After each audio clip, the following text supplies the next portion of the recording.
the left side of the dollar bill, you'll see the 13 letters that spell out Anuit Coeptus, which translates, He, your God, has favored our undertaking. Right below it, you'll see an unfinished African step pyramid that has 13 columns. The pyramid has 91 steps on each of the 4 sides, making 364 in all.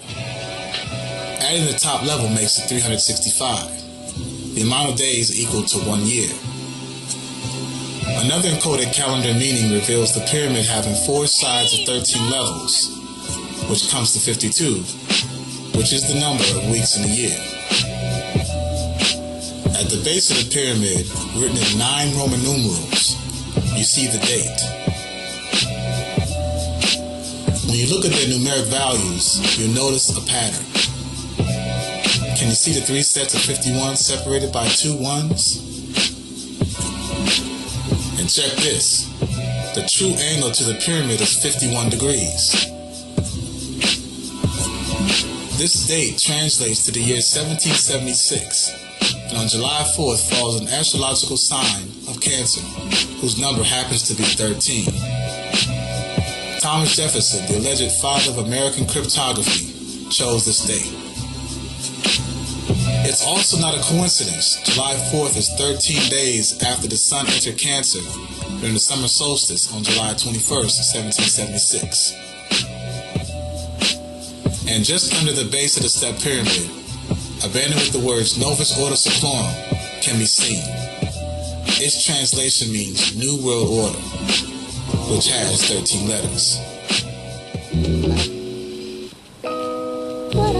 The number 33 is also considered a magical number, most notably known for its use in Freemasonry, which can be attributed to Albert Pike, a general of the Confederate Army, a 33rd degree Scottish Rite Mason, author of the book that exposed the Masons, Morals and Dogma, confessed believer in Lucifer, and main founder of the Ku Klux Klan.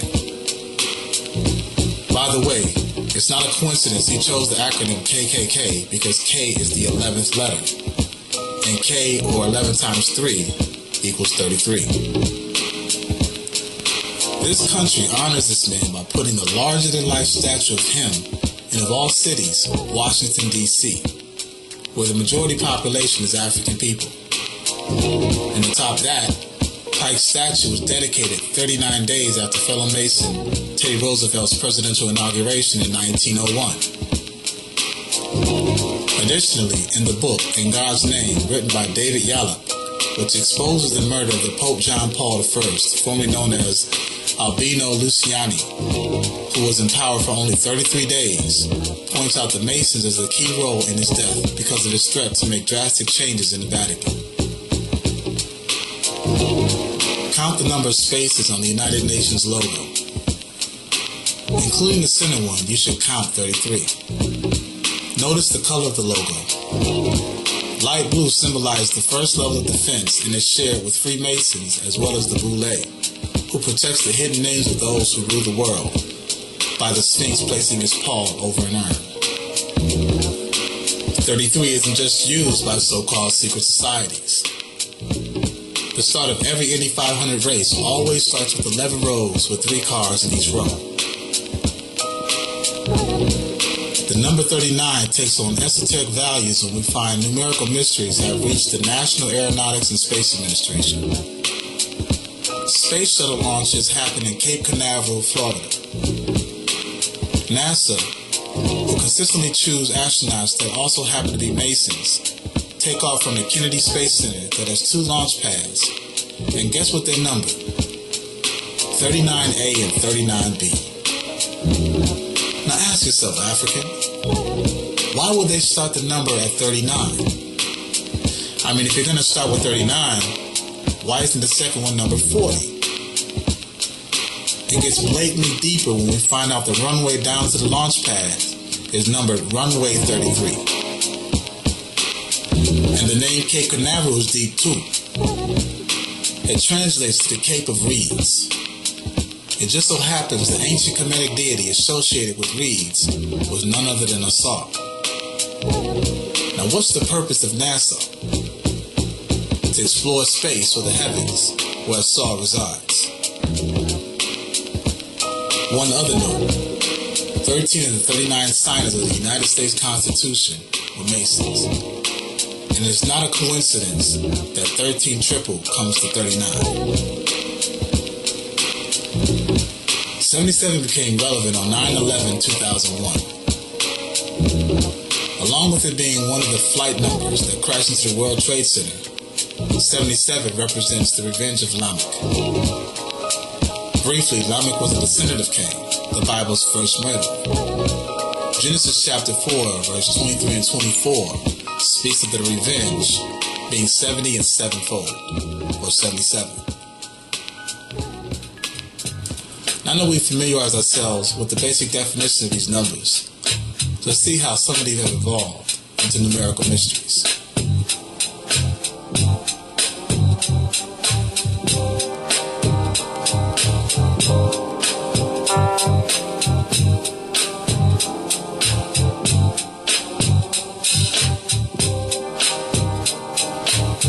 One of the most phenomenal things that embraces numerology is the great year.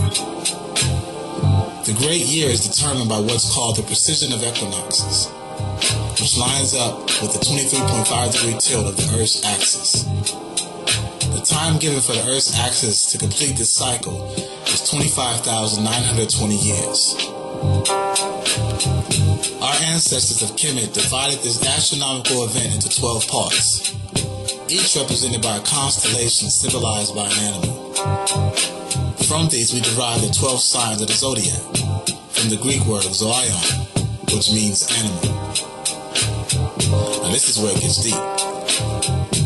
As human beings, we are by design genetically coded to the rhythms of this grand cycle. The average rate of respiration is 18 breaths per minute. In 1 hour, the average comes out to 1,080 breaths. In 1 day, or 24 hours, the average comes to equal the same amount as the time period of the great year, 25,920. Digging deeper, we find that as we breathe 18 breaths per minute, our average pulse is 72 times a minute. 72 pulses a minute comes out to equal 4,320 pulses an hour. Ever took a look at the Old English 800 logo? This malt liquor, targeted at Africans in America, has a historical and numerical relation to the enslavement of our people. Old English obviously refers to Great Britain, and the 800 is derived from the year 1800. Around that time, the British monopolized the slave trade and agreed to pay for every slave that landed alive in the amount of 33 crowns. The same number you'll see around the border of the logo. So basically, the amount of a kidnapped African was 33 crowns. This product serves as a blatant metaphorical reminder of the enslavement of our African ancestors. First it was physically, and now they continue through health and mental bondage, this time through intoxication. Would a so-called Jew allow a product like this on the market?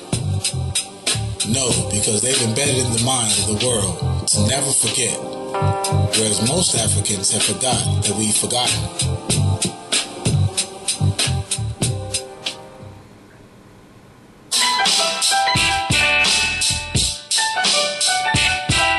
If you know about DGT, you know we've been writing about secret societies from Skull and Bones to the Boule for some time.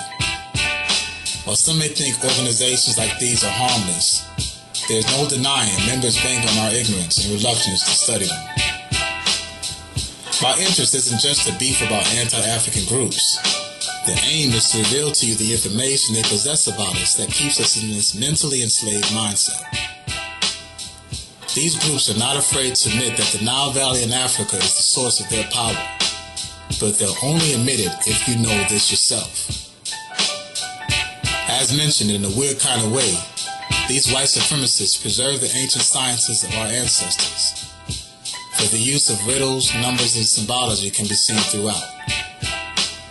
To whet your pineal, I'll point out two. It's no coincidence when we find the second chapter of the Illuminati, Skull and Bones, aka Brotherhood of Death, numbered their chapter 322.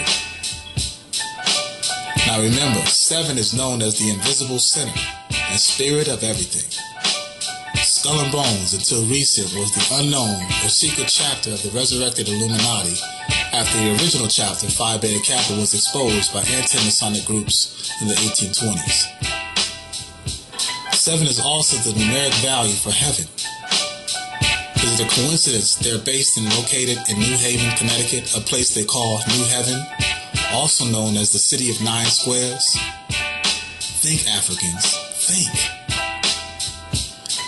And when we look at the black version of Skull and Bones, the Boule, numerology can be seen all over if you know what to look for. I refer to the video article I did entitled The Riddle of Haramakit. Their use of a sphinx proves to be the smoking gun of all black fraternities' allegiance to global white supremacy. If you saw my video article, you know a link between the Boule and white society of secrets like Freemasons is this riddle called the Riddle of the Sphinx. In brief, an initiate is asked, what walks on 4 in the morning, 2 in the afternoon, and 3 in the evening? The Boule's number is 9, counting the 8 original black fraternities and sororities. The black version of the white Masons, the Prince Hall Masons, are in this conspiracy soup as well. Before there was the United States, in 1775, a black man by the name of Prince Hall and 14 others were initiated into the Irish-based Masonic Lodge number 441. 12 years later, Prince Hall opened the first chapter, African Lodge 459. Now why 459 and not Lodge number 1?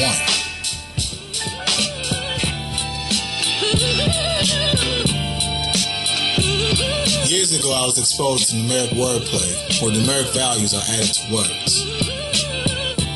Take the English alphabet. Starting with the letter A, assign a number 6 to it, and add 6 more to each letter until you get to Z, which should be 156. Now write up some words while using this numeric code. You may find some interesting things.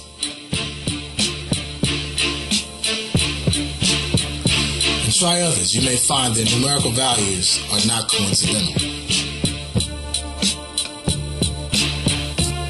I hope you've seen proof there's a seldom spoken, most of unheard of language that lives vibrantly before our very eyes. It is my hope that we take an interest in this skill so that we may be better vanguards to a culture that has been uprooted, plagiarized, and frankly blacked out through whitewash. For if we don't, the ability to trace our legacy will itself to become a mystery. Bless.